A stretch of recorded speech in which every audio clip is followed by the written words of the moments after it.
पुणेकरांनो पाणी जपून वापरा, कारण पुणे शहराला 45 दिवस पुरेल एवढाच पाणीसाठा शिल्लक आहे। पुणे शहराला पुरवठा करणाऱ्या धरणांमध्ये केवळ 10.22% टीएमसी इतकाच पाणीसाठा आहे। खडकवासला प्रकल्पातील 4 धरणांमध्ये मिळून 10.22 टीएमसी पाणीसाठा असल्याचं आता समोर येत आहे। तर पुणेकरांना आता पाण्याचं नियोजन करावं लागणार आहे, पाणी जपून वापरावं लागणार आहे, तसं आवाहन प्रशासनाकडून केलं जात आहे। पुणे शहराला पाणी पुरवठा करणाऱ्या धरणांमध्ये आता फार कमी पाणीसाठा आहे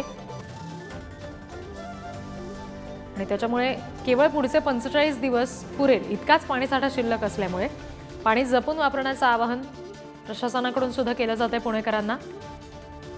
धरणांमध्ये आता हळूहळू पाणी तळ गाठतंय।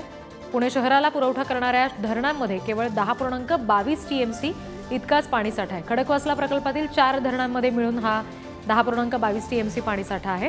प्रतिनिधी ज्ञानेश्वर चौतमल यांच्याकडून याबाबत अपडेट्स घेऊया। ज्ञानेश्वर, काय नेमक्या सूचना नागरिकांसाठी अशा परिस्थितीत प्रशासनाकडून दिल्या गेल्यात?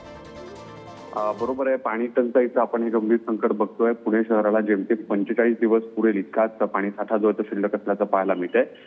पुणे शहराला पुरवठा करणाऱ्या धरणांमध्ये फक्त 10.22 टीएमसी इतकाच पाणीसाठा शिल्लक आहे। त्यामुळे सर्वांनीच पाण्याचा जो वापर आहे तो अत्यंत काटकसरीने केला पाहिजे अशा पद्धतीच्या ज्या सूचना आहेत त्या दिल्या जात आहेत। आणि सगळ्यात महत्त्वाचं म्हणजे मे आणि जून या 2 महिन्यांमध्ये पुणेकरांना भीषण पाणी टंचाईला सामोरे जाऊ लागू शकते अशा पद्धतीची दाट शक्यता आहे, कारण पाण्याची टंचाई मोठ्या प्रमाणात आपल्याला पाहायला मिळते आहे। शहराला जो पाणी पुरवठा करणारा धरण आहे, खडकवासला असेल, त्यानंतर टेमघर, पानशेत, वरसगाव या धरणांमधल्या पाण्याद्वारे पिण्याच्या पाण्याचं जे नियोजन आहे ते केलं जातं। मात्र जी पाणी पातळी आहे ती कमी झाल्यामुळे मोठं संकट जे आहे ते निर्माण झालेलं आहे आणि पाणी जपून वापरलं पाहिजे हेच या सगळ्या परिस्थितीचं आवाहन केलं जात जरी असलं तरी पुढच्या 2 महिन्यांमध्ये पाणी कसं पुरेल हा अत्यंत गंभीर प्रश्न या निमित्तानं उपस्थित झाल्याचं पाहायला मिळतं आहे।